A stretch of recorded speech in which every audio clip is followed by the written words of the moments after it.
our custodial Lightning service that we use, that's this QR code, actually had some internal issues, and we're locked out of our Bitcoin that's on there. I trust Coinos. I think Coinos is a good company. I actually know the guys who run it. I don't think this is any nefarious plot by them or anything like that, but it's a good reminder that there's a lot of custodial situations and solutions that people have for their Bitcoin holdings, and they use those thinking that they actually own Bitcoin.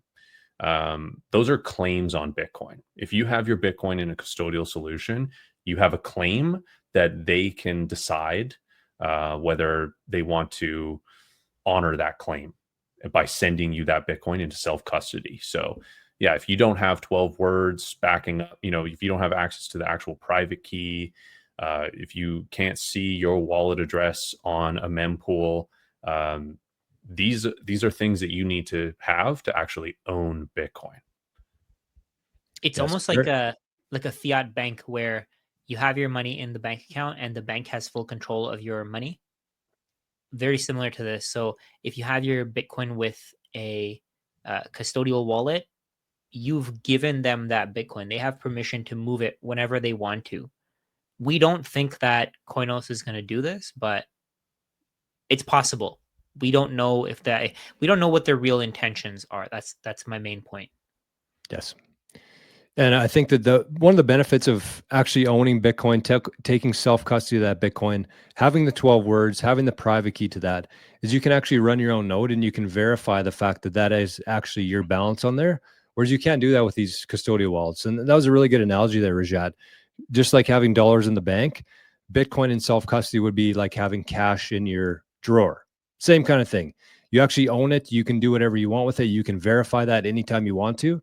But in the bank, you might walk in there one day and try taking $10,000 out of that bank, and they might not actually have the money there for you. So I think it's important we should give Coinos a little bit of props, even though they are having some issues with the data. I think it's important to share the fact that they have been keeping people updated. This is part of it, being very transparent.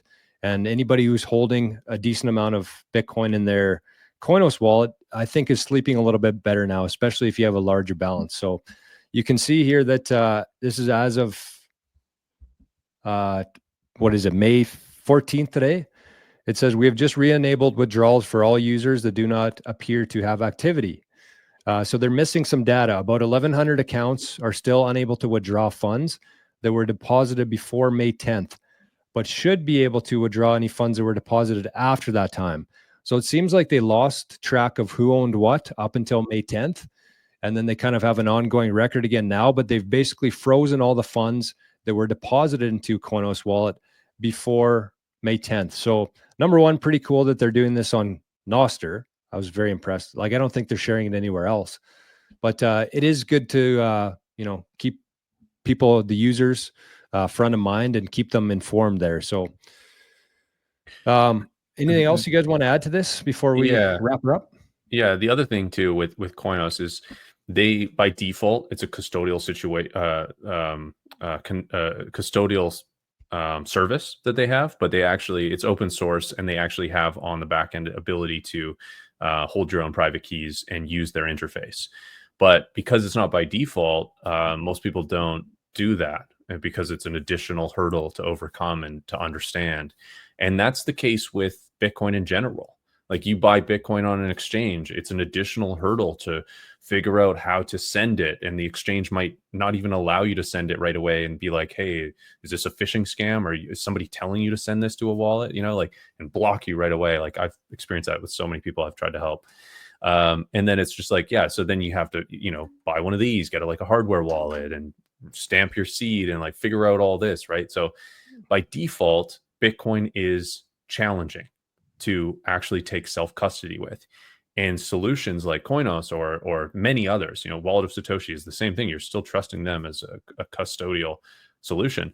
They make it a lot easier, but easier is not necessarily better, right? In this situation. So I think it's really important to not have, I think the really big lesson here is not to have funds that you need immediate access to on a situation like this, and not to have too much Bitcoin in a custodial situation.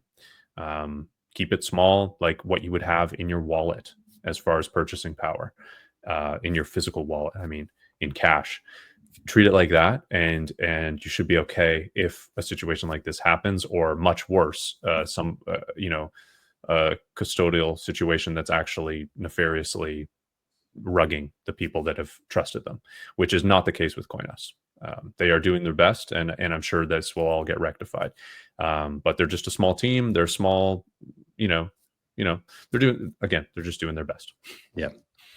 I think we should, sorry, Rajat, I just want to say, I think we should dive in a little bit further, because this is, I spent a lot of time myself trying to like differentiate between custodial wallet, non-custodial wallet, what's what. I think it's important that we just maybe spend a couple minutes differentiating the two and kind of giving some examples maybe of like what's what.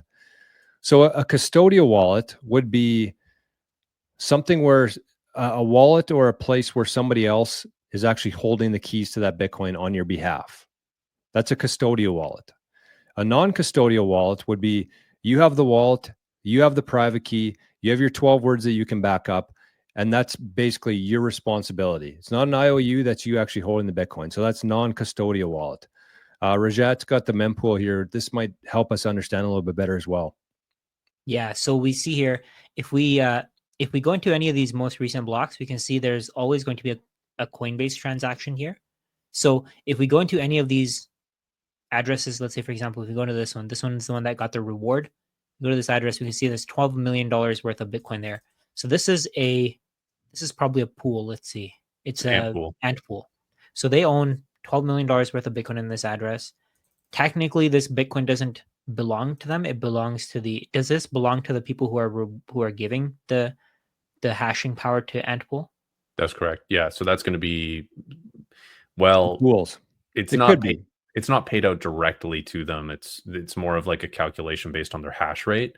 So it's not exactly like the miners that pool their hash rate are guaranteed to get all of that. Yeah. Ampool divvies it up with their own calculation, basically. So like Jor said, whoever has the private keys to this address owns all of that Bitcoin. And if they have bad intentions, they can do whatever they want with it. I also found another link for on Arkham. Arkham is an intelligence company. They look at different addresses for different companies. Let's say, for example, this is Binance's wallet. They have $180 billion worth of Bitcoin sitting there. So part of this Bitcoin probably belongs to their customers. Part of it is their own treasury. I'm not exactly sure how they would split it. I would assume that it's all belonging to their customers. But technically, if let's say CZ has some kind of setup there where he has let's say he says that it's a multi-sig wallet, but he has all the keys. He takes all the Bitcoin. Why would you even give him the chance of doing that? It's like with FTX, for example. FTX collapsed in November. What was it? November of 2022. Yeah. If you had withdrawn your Bitcoin and if you had taken self-custody in October, you would have gotten your Bitcoin. But if you had left it, then you'd still be waiting for a payout. I'm not sure if they've gotten paid out, but I'm assuming you'd still be waiting for a payout until this day. So why even take the risk? Why even take the chance of not having your Bitcoin in your own self-custody? Don't leave it in some random person's wallet who you have no idea who they are. Exactly. And again, even like FTX did not have the best intentions. They were actively lying. They were using customers' funds to gamble. They were losing those bets that they were gambling.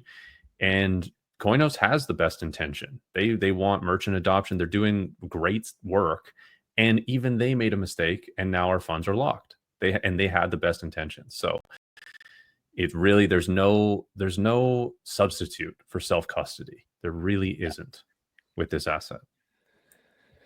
I agree, and that was kind of summarizing this the clip today. I think number one, unless you actually have the public key and the private key pair, you don't actually own that Bitcoin.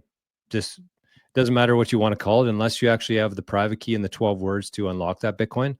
And keep in mind, when you're worrying about your security setup, keep that in mind, because if anybody else comes across those 12 words, even though you have them as well, if they also have those 12 words, they now have your Bitcoin as well.